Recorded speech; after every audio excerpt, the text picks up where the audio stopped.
నమస్తే, welcome to our channel. నేను సమ్రీన్. ఈరోజు మనతో ప్రముఖ సీనియర్ జర్నలిస్ట్ దుర్గా కుమార్ గారు ఉన్నారు. సార్ నమస్తే. నమస్తే సమ్రీన్, మన వీక్షకులు కూడా నమస్తే. సార్, కాంగ్రెస్తో పొత్తు పెట్టుకుందాం, జగన్కి సజ్జల సలహా, దీని రియాక్షన్ ఏంటి సార్? సమ్రీన్, ఇప్పుడు ఏంటంటే వీళ్ళకి వైఎస్ఆర్సీపీ పార్టీకి ఒక అనుమానం వచ్చేసింది, మనం ఒంటరిగా గెలవలేమని. గతంలో ఇతర పార్టీలని మీరు రెండు పార్టీలు కలిసి వస్తున్నాయి, ఒకళ్ళగా రండి అని జనసేనని తెలుగుదేశాన్ని సవాల్ చేశారు, విహేళన చేశారు. ఇప్పుడు వైఎస్ఆర్సీపీ వాళ్ళకే కొంత డౌట్లు వస్తున్నాయి. ఎందుకంటే కర్ణాటకలో కాంగ్రెస్ ఒక వ్యూహం ప్రకారం గెలిచింది, తర్వాత తెలంగాణలో గెలిచింది, మళ్ళీ నెక్స్ట్ ఎలక్షన్స్ ఇప్పుడు ఆంధ్రాలో వచ్చినాయి. ఆంధ్రాలో గతంలో కాంగ్రెస్ అనేది ఉనికి లేదు, కానీ ఇప్పుడు జగన్మోహన్ రెడ్డి గారి సొంత చెల్లెలు షర్మిల గారు కాంగ్రెస్లో చేరి ఒక ప్రముఖమైన పాత్రలో జగన్ గారిని డైరెక్ట్గా ఢీ కొట్టబోతున్నారు.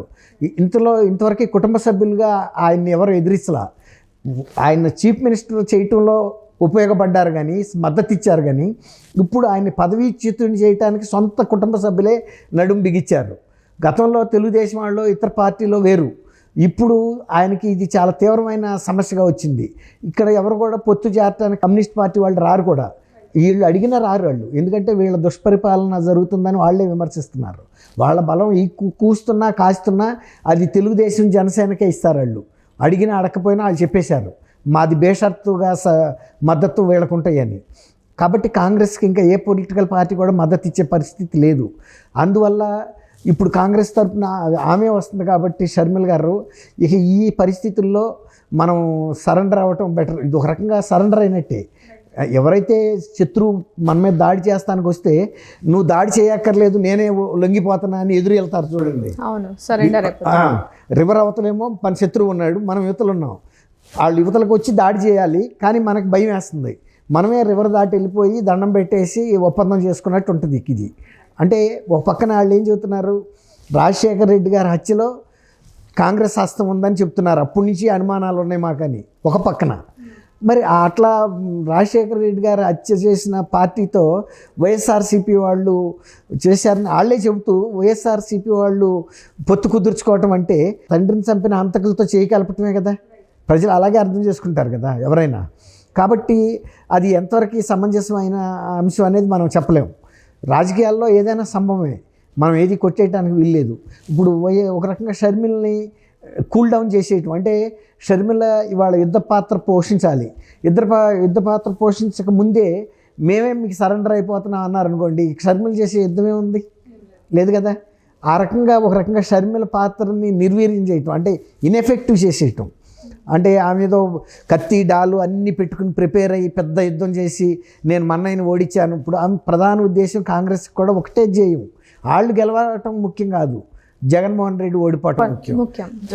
షర్మిలకు కూడా అంతే. షర్మిలకి ఇంత అన్యాయం చేశాడు కాబట్టి నన్ను, అంటే ఆర్థికంగాను రాజకీయంగాను కుటుంబ పరంగాను ఇంకా అనేక రకాలుగా నేను ఇంత సహాయం చేసినా కూడా నన్ను రాజ్యసభకు పంపలేదు, ఒక మినిస్టర్ ఇవ్వలేదు, పార్టీలో పోస్ట్ ఇవ్వలేదు, కుటుంబంలో కూడా నన్ను, అంటే ఎప్పుడైనా ఆర్థికంగా పరిపుష్టిగా ఉన్నప్పుడే కదా మా గౌరవం వచ్చేది.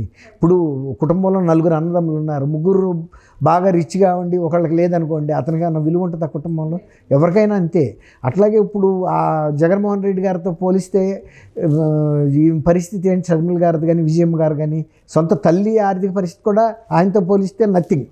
అట్లాంటి పరిస్థితుల్లో జగన్మోహన్ రెడ్డి గారు షర్మిల్ని డైరెక్ట్గా కొట్టకుండా ఇండైరెక్ట్గా ఎవరైతే పార్టీలో ప్రోత్సహించి పంపిస్తున్నారో ఆ పార్టీతోనే ఒప్పందం కుదుర్చుకుని షర్మిల్ని ఇన్ఎఫెక్టివ్ చేయడానికి ఇట్లాంటి పాత్ర పోషించినా కూడా మనమేమి సందేహపడక్కర్లా. ఇప్పుడు లేకపోతే సజ్జల గారు అలాంటి సలహా ఇచ్చి ఉంటారు కదా. అంటే ఒక రకంగా ఇంకా డీప్గా ఆలోచించి ఎలా అయితే తెలంగాణలో షర్మిల్ని దెబ్బకొట్టామో, ఇక్కడ కూడా ఇంకొక వ్యూహం కాంగ్రెస్తోనే డైరెక్ట్గా ఎవరైతే ఈమెకి కత్తిచ్చి పంపిస్తున్నారో ఆ కత్తిచ్చిన వాళ్ళ దగ్గరికి వెళ్ళిపోయి నేను మీకు శత్రువులు కాదు మనేసి స్నేహాస్తం దాచారనుకోండి, అప్పుడు ఈమె నరకమని ఆర్డర్ ఇవ్వరు కదా, కత్తి ఆపమ్మ హోల్డ్ బ్యాక్ అంటారు, అంతే కదా. అట్లా మనం దీన్ని రాజకీయాల్లో ఏదైనా సంభవమే కాబట్టి మరి వేచి చూద్దాం. ఒక రకంగా సజ్జల గారు ఇచ్చిన సలహాని జగన్మోహన్ రెడ్డి గారు తీసుకుంటారా, జగన్మోహన్ రెడ్డి గారు తీసుకున్నా కూడా కాంగ్రెస్ పార్టీ ఒప్పుకుంటుందా, ఈ పరిస్థితుల్లో ఇప్పుడు విజయమ్మ గారు ఉన్నారు. విజయమ్మ గారు తను కూతురు యొక్క రాజకీయ భవిష్యత్తు తెలంగాణలో దెబ్బతింది. ఇది ఎందువల్ల దెబ్బతింది? జగన్మోహన్ రెడ్డి గారిని దెబ్బతీయకూడదు, తను ముఖ్యమంత్రిగా కొనసాగాలి, అక్కడ ఇట్టి పరిస్థితులు కావాలంటే ఈమెను ఇక్కడ ముఖ్యమంత్రి చేద్దాము అనే ఉద్దేశం మీద ఆయన్ని డిస్టర్బ్ చేయకూడదని అసలు ఆంధ్ర వైపు వాళ్ళు చూడాల. ఆంధ్ర ప్రభుత్వం మీద కూడా ఇక్కడ అసలు చిన్న విమర్శ కూడా చేయలే. షర్మిల గారు బీఆర్ఎస్ ప్రభుత్వం మీద ఎంత ఘాటు విమర్శలు చేశారో అంతకన్నా ఘాటు విమర్శలు జగన్మోహన్ రెడ్డి ప్రభుత్వం మీద చేయాల్సిన అంశం ఉంది అక్కడ. ఎందుకంటే వీళ్ళు ఆ ప్రభుత్వాన్ని ఏర్పాటు చేయడంలో ముఖ్యులు వీళ్ళిద్దరూ. కానీ అక్కడ దుష్పరిపాలన జరిగి ప్రజలు బాధపడుతున్నారు, రాష్ట్రం ఆర్థికంగా కోనారిల్లిపోతుంది, డౌన్ అయిపోతుంది, రోజు రోజుకి అప్పుల భారం పెరిగిపోతుంది. అట్లాంటప్పుడు అయినా కూడా ముఖ్యమంత్రిగా జగన్మోహన్ రెడ్డి ఉన్నాడు, మన రక్తం అక్కడ, కాబట్టి అతన్ని దెబ్బతీయకూడదని ఇక్కడ విమర్శలు చేశారు. ఇక్కడ వాళ్ళ రాజకీయ వేదికగా నిర్ణయించుకున్నారు. షర్మిల గారు ఒక స్టేజ్లో చెప్పారు, నేను సావో బతుకో, నా బతుకంతా కూడా రాజకీయ భవిష్యత్తు తెలంగాణలోనే, నేను అసలు ఆంధ్ర వెళ్ళే ప్రశ్నే లేదు, ఆంధ్ర రాజకీయాలతో నాకు సంబంధం లేదని చెప్పారు. ఒకసారి విలేకరులు కూడా విజయమ్మ గారిని అడిగితే ఆంధ్రప్రదేశ్ ప్రభుత్వ పాలన ఎలా ఉందని, ఆమె తల్లిగా బాగోలేదు, అది కానీ బాగోలేదని చెప్పలేదు కదా. చెప్తే కనుక కొడుకు మీద ఆమె బాణం వేసినట్టు అవుద్ది. బాగుందని చెప్తే కూడా ప్రజల్లో తిడతారు, ఏం బాగుంది, ఆమె ఇక్కడ మమ్మల్ని మా నెత్తిని పెట్టెళ్ళింది, ఆమె ఇంతవరకు తిరిగి మా వైపు రాలేదని. కాబట్టి ఆమె సున్నితంగా ఏం చెప్పారు, ఆ విషయాలు ఇక్కడ ఎందుకు లేండి అన్నారు. అంటే సున్నితంగా పక్కకు తోసేశారు. కానీ ఈ పక్కకు తోసినందువల్ల అక్కడ పరిపాలన ఆగదు, పరిపాలన తీరు మారదు కదమ్మా. అందువల్ల ఇప్పుడు విజయమ్మ గారు కూడా షర్మిల గారి పట్ల ఇప్పుడు ఒకవేళ కనుక ఈ ఎత్తు వేసుకుని కాంగ్రెస్తో నేను పొత్తు పెట్టుకుంటానని ఒకవేళ కనుక షర్మిల గారిని ఫెయిల్ చేయదలుచుకుంటే, అలాంటి పరిస్థితుల్లో కూడా ఇంకొక వ్యూహంతో అయినా కూడా ఇవాళ షర్మిల గారు అక్కడ పోరాడాల్సిన పరిస్థితి ఉంది.